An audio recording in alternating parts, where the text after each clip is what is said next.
Welcome to the Magnolia Shine Podcast. That's Rion Young. I'm Blake Levine, and it is a Sunday. Sadly, I was out of town, so we had to record this early. And we would have loved to have recapped the Week 1 MEIS games. We will do that though on Wednesday, and then talk about what's going on as well. But we wanted to do something special since I was out of town and wasn't able to record this weekend.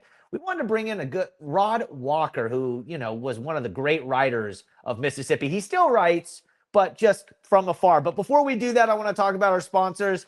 We have Parrish Tractors. They're more than a tractor store. They're your equipment partner, founded in 2012 with one location in Poplarville, Mississippi. Now they serve Mississippi, Alabama, Florida, Louisiana, all over the place, whether you got weekend jobs, whether you need just construction equipment, UTVs, trailers, anything, a service part, even offering rentals for those construction jobs. Your nearest Parrish Tractor location today, more than a tractor store. And a special thanks to our sponsor, Alpha Insurance, the Brewer Agency. They offer coverage that fits your needs with great rates for businesses and churches too. Protect what matters most and call Alpha Agent Harrison Brewer at 601-228-1668 for a free quote. All right, Rion, you time to bring in the legend right now. Yes, sir. What's going on, Rob? Hey, what's going on, man? Thanks for having me on. I watch you all, and it's good to kind of get to be a part of the show this time. So, Rod, I guess my first question for you is, for people that don't know, tell them a little bit about your past, and then when you finally moved on, and how long, well, I guess before you talk about your past, how long have you been away now? I moved to New Orleans in 2013, so 13 years. You like New Orleans? I love it. Love it. Yeah. All right, well, Rod, tell the people at home, what you did, but my guess is a lot of people that watch this show that are big sports fans probably know who you are. Yeah, I worked for Clarion-Ledger for years. I actually, grew up in Yazoo City, went to Yazoo City High School, went to Mississippi State. And something that people may not know is I actually majored in engineering at Mississippi State, and I did that for a few years, and I hated it. Money was good, but I just wasn't happy, wasn't fulfilled. So I started working with the Clarion-Ledger part-time just to get my foot in the door. All I was doing was sitting in there on Friday nights and taking scores on the telephone and typing in who scored the touchdowns. That's kind of how it started. And I told them I wanted to get out and start writing, and kind of took off from there. I started, they moved me to this paper in Madison. They started a little weekly paper in Madison, the Madison County Herald. I went there for 3 years. Then an opening came back up at the Clarion-Ledger. So it was Robert Wilson, who still does a lot of work, really, good high school reporter as well.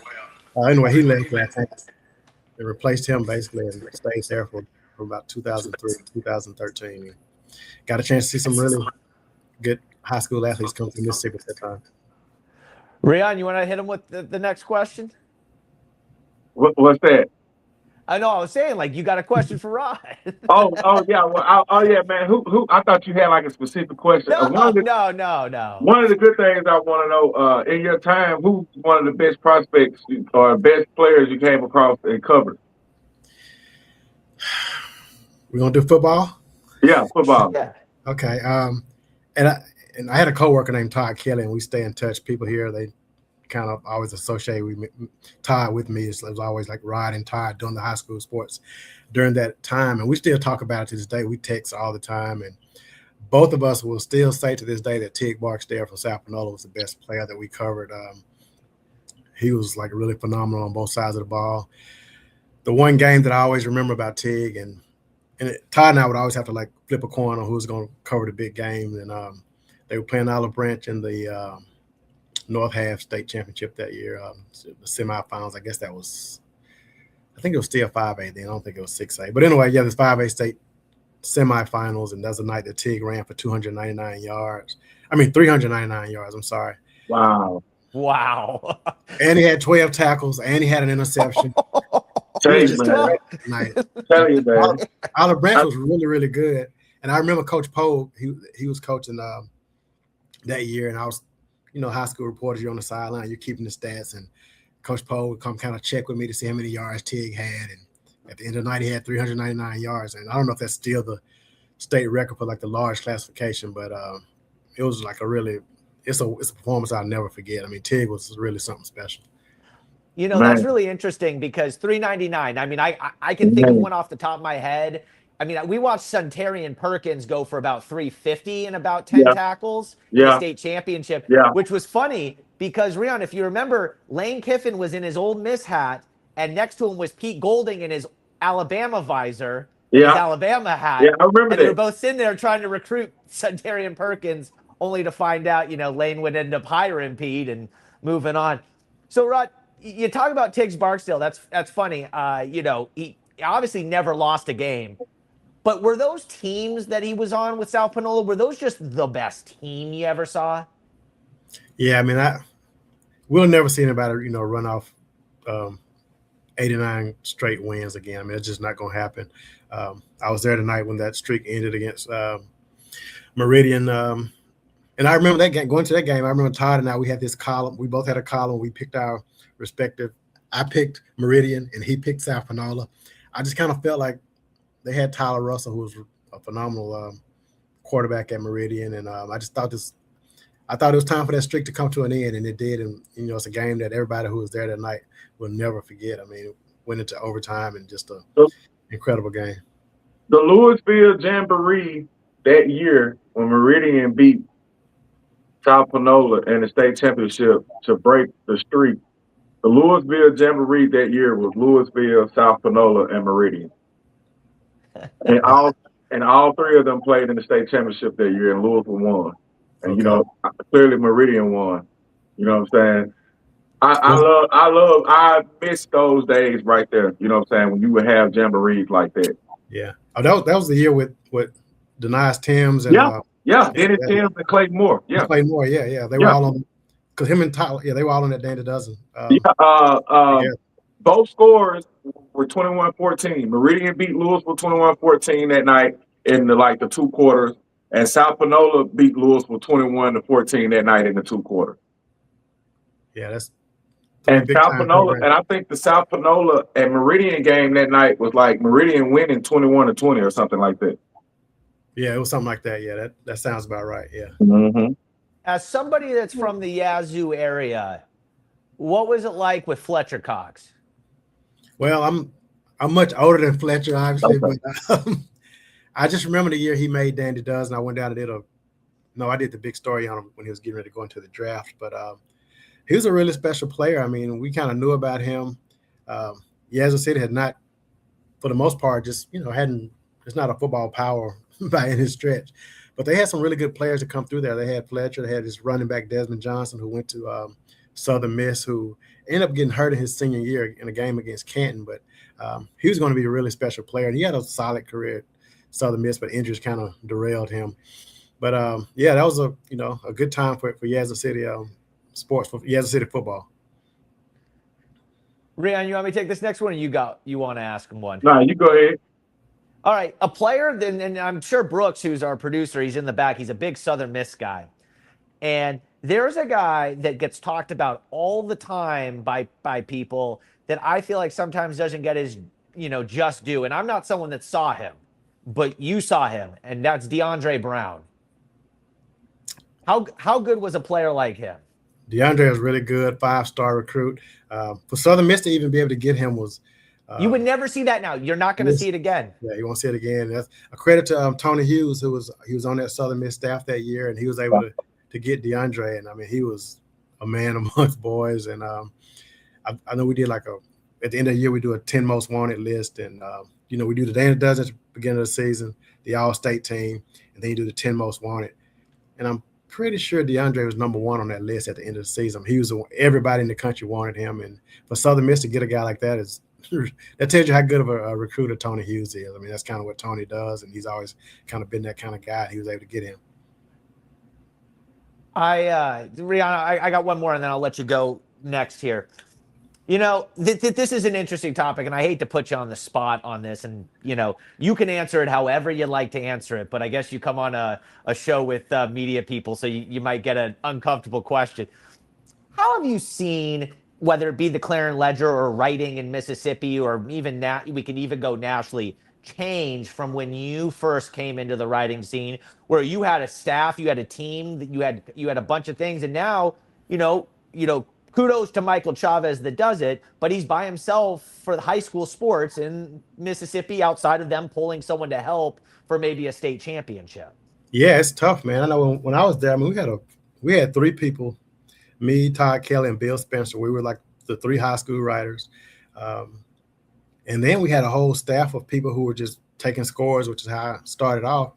And then we had Van Dice, who was over all these stats. So he was actually keeping up with all these stats and all these records. So, I mean, it was a full staff now. And, you know, it kind of disappoints me sometimes knowing that some of that history is probably going to eventually get lost because we don't have people keeping up with it. I'm glad we got people like you around, and Brandon Shields and Chris Brooks and everybody who's still doing their thing and, you know, making sure that some of the stuff doesn't get lost. But just having been born and raised in Mississippi, like, it was always just really important to me. So I wanted to kind of keep that going. And, you know, I got to shout out Rick Cleveland, who, you know, he still writes stories and keeps, you know, he kind of lets people know the history of the state. And I think that's very important. I don't want that to ever get lost. So that's the reason I stay connected. And that's why I watch your podcast. And when I wake up in the morning, something you post on Facebook is probably the first thing that's going to pop up on my screen, but I'm always keeping up with it because, I mean, it just keeps me, you know, it keeps me in touch with what's going on because I don't want that stuff to get lost. So I appreciate you guys, you know, doing what you do and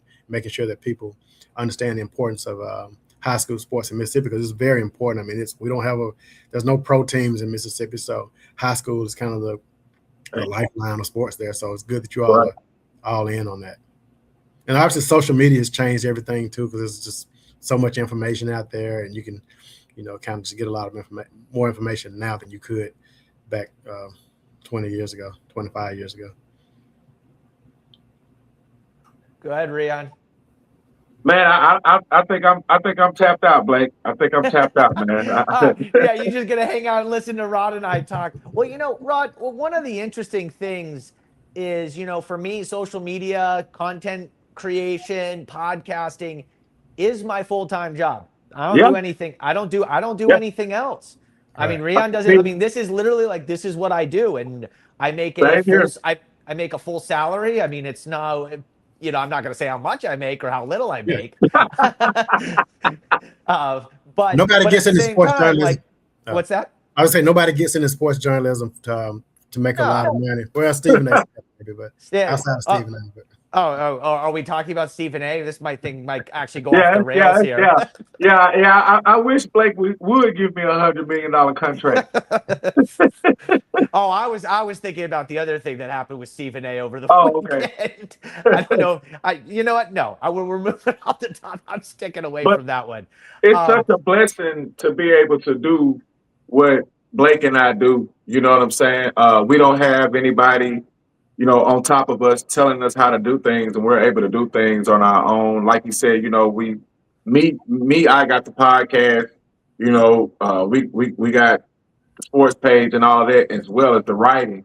So I get into the writing side, you know, with the recruiting analysis and stuff like that. And it just feels good to be able to travel this state and cover so many players in this state, because it just seems like every single class is going to be loaded with so much talent that me and Blake are trying to find every day. Yeah, that's a fun thing about covering sports in Mississippi. Like, it's just so much talent comes through that state. I mean, you see all the numbers every year about, you know, per capita, how many guys are in the league or whatever. And it's just a testament to the, you know, there's not a lot to do in some of these small towns, and football, you know, that's what these guys grow up wanting to do, and they put a lot of work into it.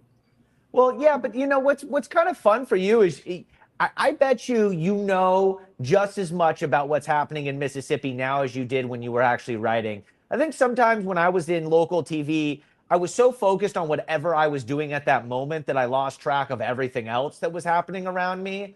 And that, you know, because you would go to one game on Friday night, right? Is that right? Yeah. And you would write about that game, and you knew more about that game than anybody because you sat there and you wrote about it. Right. But sometimes you get a little blocked off of everything else that was happening because you had to make sure you got it in for the paper, or, you know, make sure you did your job. And I felt like when I was doing local TV, you'd see me, I go to a camera, one game for a quarter, next game, a second quarter. Now I'm back at the TV station. So I watched one quarter of two different games. How much did I really see that night? Right. Other than just saying scores on, you know, TV and changing the scores and changing the team names. I feel like now with everyone being able to live stream their games, I can tune into this game. I can tune into this game. I mean, all the academies are on YouTube. I can just go YouTube to YouTube. It's so easy to get into every single game. You turn on South Panola and it looks like a freaking college, broadcast. And you're like, what in the world is this? And it's like, this is better than, some of the D2 and FCS schools I'll check out. Yeah. So it's definitely evolved that way. But why don't we ask, let's ask Rod some fun questions. All right. All right. I'll go first here. What's the wackiest thing you ever saw at a Friday night football game? Just something that you'll never forget that happened. Man, That's a tough one. Yeah, but I probably got so much. It's probably the game when it's always South Panola, right? South Panola played Oak Grove in the state championship game in Jackson, and it snowed. And I mean like a real snow. I don't mean like just some. I mean, it was, it was another Tig Barksdale game. I think I headlined when South Panola one was dashing through the snow because he just ran all over him. But for it to snow and be that much snow in Jackson, Mississippi on the first weekend in December was just incredible. So that's like one of the first ones that pops into my mind. I'm sure if I think about it some more, I'll probably circle back and come up with something good on that one. But that's the one that's the first one that comes to mind. Really, you got any fun ones? What's the best game you ever covered? Probably Petal Olive Branch in the state championship. Olive Branch hadn't won in years. It was Anthony Alford's senior year. Anthony Alford was an incredible quarterback. Is that the one where the guy jumped off sides? On the field goal and they re-kicked it or something. Yeah, that game was pretty incredible. You know what the sad part is? Jimmy Jones had some really good games at Brookhaven the year they won the state championship. And they went through a gauntlet. I mean, they beat. I think Blake listed that Petal Olive Branch game as one of the best games ever played in Mississippi. Am I right, Blake? Yeah, I mean, okay. Look, obviously I wasn't there, but like everyone that was there tells me that it was nuts and the crowd was into it. It felt like it was on top of you. And, there was also some weird stuff that went on. I mean, rest in peace. I forgot the guy that passed away right before the game. He was in the press box or something like that. Oh, I can't even remember that part. Yeah, I vaguely remember, but it was on the Petal side. Okay. Like I don't know if it was like their athletic director, maybe not athletic. Someone will say it in the comments, and then you'll be able to see who it was. But it was a very sad thing. Guy had a heart attack, even before the game. It was just there was just so much going on. I think one of the best games me and Blake were ever at together was probably the 2021 7A state championship, or it might have been 6A state championship. I can't remember, but it was 2021 when Brandon played Madison Central. When we talk about great football, it felt like I was watching an NFL game with the style that they were playing. I guess it felt bigger than a high school game. Yeah. It must have just been because they were so well coached these teams. Yeah, both of the student sections were just amazing that night. I mean, Madison, Brandon, that'll do it. I mean, look. Oh, go ahead. Rod, the craziest part of all of this, and I'm not just saying this because it was last year and it was the last high school football game I watched, but the last high school football game I ever watched, the greatest high school football play of all time in Mississippi history happened. Yeah. The Gulfport game? Yeah. The Gulfport Tupelo game with no time left at the buzzer. Yeah. Hail Mary, tie the game up, and the kid that just missed a 17-yard field goal has to come out after the celebration and kick the extra point because he had just missed. Yeah. He had just missed. And he puts it right through and they walk him off. I mean, that was the greatest play I've ever seen on a football field because it was 7A. It was Gulfport's first ever state championship, and they were up 14-0 at halftime. Tupelo walked them down, ground game in the second half, went up 20-14. If Tupelo doesn't miss their extra point, on that last touchdown, we're going to over. Well, maybe. I don't know. And you never know how things would have changed. I mean, the kid broke a tackle and got out of bounds at one point during that drive. If they keep that kid in bounds, it's over. I mean, there were so many things that should have happened, And Coach Ty Harden at Tupelo is just he'll never forget that game. No, I mean it's nightmares. Yeah, I just remember that. I remember social media that night I guess I was at home, but I just remember like my phone blowing up with people just showing the clips of that play, and it was incredible, man. Well, and you talk about atmospheres, man. The Brandon South Panola game in, I guess that was 2012. I think that was my last state championship game there. It was Gardner Minshew's freshman or sophomore year. That game, the crowd that Brandon brought, because they hadn't been there in. Brandon's crowds are phenomenal, in general. Yeah. Did they win? They didn't win that year, did they? No, South They've Panola never won. They've never won. I was just going to say they couldn't have. I just didn't remember South Panola winning 1 in 12. All right, I got another one for you, Rod, but I'm going to give you the worst mess up you've ever made, because you want to now this was not something I'm going to share this to everybody, because only one guy and I know exactly what happened, and it's the person. When Tupelo scored that touchdown to go up 6, I ran over because I was on the Gulfport side, not just because I was a fan of by any means. That's just the side I was on with my phone because it was closer to the press box.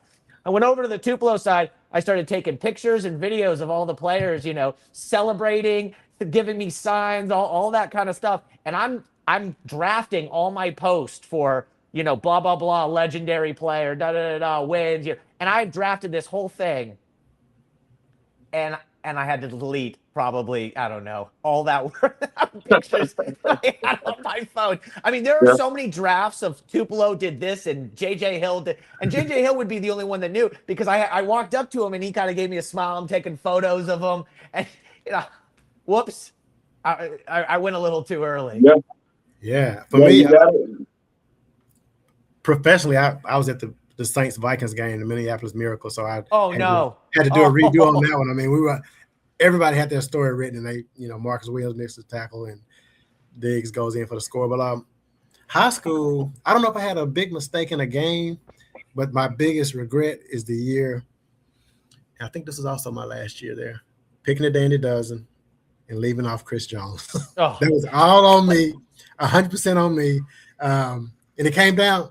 The thing about Dandy Dozen is some years. Damn, Rod. I know. But it's funny, all of us have one. Todd Kelly, who worked with me, he left off Mario Higgins from Clarksdale. They left off Deuce McAllister. Deuce. Eric. So we kind of have a running joke about just the guys. But Chris Jones is the one that whenever he makes a big play on Sunday, Todd will text me and say, "Hey, did that guy make Dandy Dozen?" I was doing it by myself that year. And but anyway, I was gonna say some years with Dandy Dozen is some years you got like 10 really good guys or 11 really good guys, and you're trying to figure out, man, who's gonna get that last spot. You got like 4 or 5 guys. Yeah. Other years it's just the opposite. Other years it's just the opposite. You might have 15 or 16 really good guys, and you just got to really trim it down, which is also tough. But that particular year, we had 11 guys who we were pretty solid on, and it basically came down to Chris Jones and another guy. Who was the other guy? I'll get to that in a minute. Yeah. So that particular year, though, nobody knew about Chris Jones going into the senior season. He had no stars. Didn't he have no stars? Yeah, nobody knew about him. No, he didn't. He didn't have any stars. But this is Tony Hughes again. I'm going to throw him under the bus. Mississippi State knew about him. And they were kind of like didn't want anybody else to know about him. And so, I called as many coaches as I could, and most coaches didn't even know who he was. And even like Mississippi State, they're like, he's just okay. Like they were just kind of trying to down. And I didn't realize this at the time. And anyway, I mean, the rest is history. I mean, the guy's gonna be a Hall of Famer and not be Dandy Dozen. But so the other guy was it was a cornerback at Philadelphia High, Montreal Jordan. Anyway, he made it. Congrats to Montreal. Yeah, I guess. but I will say this, a few years later they left off Charles Cross, and now he's one of the highest paid. The 2 highest paid NFL players from Mississippi next year are not Dandy Dozens. Did you see me post that? I didn't see that, but that's a good stat. And you should let the people Cross know. And Chris Jones are the 2 highest paid players from Mississippi, and neither one were Dandy Dozens. Well, you should let kids know that the ones who didn't make Dandy Dozen, that it's not the end for you just because you don't. Not the end. Every year, the parents don't have to all fight each other about it. Yeah, you get 12 guys and you got all these coaches you'll have 20 people saying, yeah, he should have made it. He should have made it. But it's only 12 spots. I mean, Well, let me ask you this, Rod. How do you think the Dandy Dozen should be done? I think the way that, I don't know what they do now. I haven't talked to the guy who does it now, but I think I like the way that we did it. I mean, it was kind of based on recruit, like who the guys that all the schools wanted. But you did kind of look at, we kind of consider what you did and what you've done so far. It got tricky sometimes. We might have a guy who was hurt his junior season. Like I think that was Deuce's case. Like I think he missed some games his junior season, and it kind of, went against him. Same thing with Chris Jones. I mean, he had transferred, so just kind of that kind of happened to him. But I think the way that I don't think you should do it just based on stats, because there's so many different levels of competition, and so you gotta. To me, looking at who the colleges are looking at, I think that's probably the best way to do it if you're really trying to get the best 12 guys. So Rion and I, we pretty much had the same list, Michael, ended up being spot on with mine, and I'm not taking credit for it. It's just, I feel like, at least for me, the way that I like the Dandy Dozen done is I think it should be the 10 best, college recruits, the guys that, you call around and the colleges, because, ranking systems are not perfect. There's people that have different ranking service, but just kind of your universal feel of those top 10. And then I think you should have 2 wild cards of guys that are going to be high school. Oh, I remember that guy. He may not end up being anything special, but like, oh, I remember how special he was in high school. And that's why I thought that, Josh Morgan's kid, Nash Morgan, should make it, because I think he's arguably the best high school football player next year, even though he is not one of the top 12 high school football recruits, although he is a 3-star, so it's not like the guy is nothing and he's going to an SEC school. But would you be concerned about leaving off if it's one of those years when the talent is really good, you're leaving off a big-time recruit to get it's got to be cards on? It's got to be somebody that is big. Because so like the year before, it was J.J. Hill from Tupelo. He was somewhere in the 20s, recruit, but he had just won Mr. 7A football and ran for 2,000 yards. They had just won the state championship. He was the face of high school sports and high school football. So I think that the Dandy felt like he should be at least one of the wild cards if we have a wild card. Yeah. And we had a year when Jason McNair, who he was at Mize or Mount Olive, whatever. Mount Olive. No, I think he was at Mize. Mize? Okay. No, he may be. I can't remember. But he was at a 1A school. Okay. This isn't Steve's son. This is another one. This is Jason. But he had the state record for touchdowns. So he was approaching it that same year. We knew he was going to get it. And I mean, he was recruited, but not highly recruited like some of these other guys, and he made it. So that kind of goes in line with what you're saying about a guy who's a really, really good high school player, and he ended up making it. So, and I don't know that may have been one of the years when you had 10 really, really big time recruits, and you need to kind of fill in some spots anyway. And he did get a spot, and he deserved it. I mean, he's a good high school player. Rion, any thoughts? Nah, man, I'm good. Well, Rod, we're coming up on that 30 minutes. We got a few more minutes with you. You want to ask us any questions? No, I don't have any questions for you all. Trust me, Rod. I know you have questions for everybody. That's what you do. That's what you do. You literally ask questions for a living. I don't know. Ask Rion why West Point is so much better than Louisville now. Nah. That's an answer I'm not going to be able to find, because we 47-26 against them. It is pretty incredible to see that. I mean, West Point was rolling when I left. They're still kind of doing their thing. And when I was there, when I guess Chambers was coaching, he's not still there, is he? He left a couple years, about 3 years ago. Yeah, but I mean, just to see that team, they didn't do anything fancy. They just lined up and just ran down your throat, and nobody can stop them. I mean, and they've been doing it since the 80s. Yeah, right. And Coach Brett Morgan was the one that replaced him for 2 years. Now he's at Starkville. Okay. But they ran that same type of thing. I mean, they wanted to come and run the ball. I will say this though, Brookhaven was one of the few teams I've ever watched shell shock them a little bit on the line, and people were like, oh, oh boy, this is different, because West Point got out to this 14-point lead, and I think Brookhaven scored 30 straight points, like a pick six, then they started blowing up the run. And I was like, what in the world? And people knew Brookhaven was good. Rion was calling it from day one of the season, and now it's like West Point's just waiting to go see Brookhaven again. They want them so bad. They want them so bad. Brookhaven has the spotlight now. Yeah, I mean, look, for you, it was obviously, we talked a lot about South Panola, but during the years you were there, that was the team of, I guess, the 2 decades, from 2000 to 2020. I mean, nobody did what they did. I'm sure some of the smaller schools, maybe at Taylorsville. I'm trying to think of some of the small schools that you probably had. Good. Puckett was good, and Puckett. It's funny. Like Puckett last year was one of the worst teams in their classification. But when you were here, they had a running back, right, or somebody that was big time. They had a running. Yeah, I can't remember. They were pretty amazing back in the day.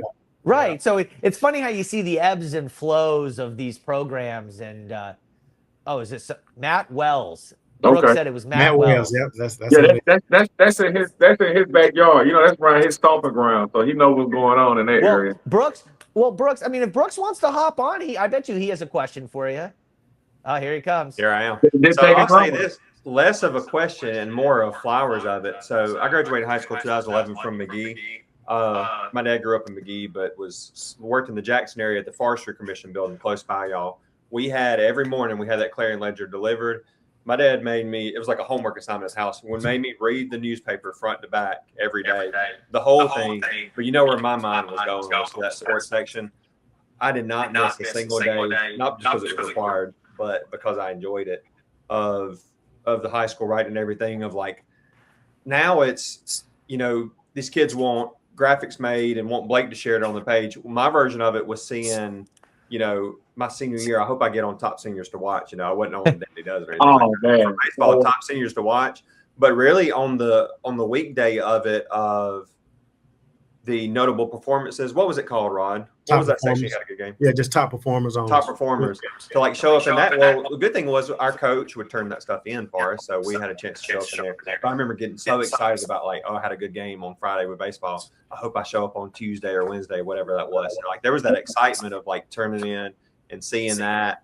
The preseason reads of like, okay, are they gonna have McGee in the top 5 in 3A? Like, that stuff was so exciting to me, and I would get so worked up about that Dandy Dozen list. I was waiting on y'all to say something wrong about some Southern Miss player. I get fired up. But like Desmond Johnson of it, like, he snuck through without being on there like that, and he has that fracture, but then he sneaks through to Southern. Of like, I would get so excited about y'all's recruiting rankings, about the the 10 most wanted and all, like that stuff. Like, fed my sports cut through high school and college. Yeah, I know in high school, the preview section we did for high school, that was like one of my favorite times of the year. Oh, yeah. We put a lot of work into it and tried to make sure that we at least in every school. We did ran a schedule and all that stuff. So that was like kind of like what I guess what Chris Brooks does now. I mean, it's kind of we ate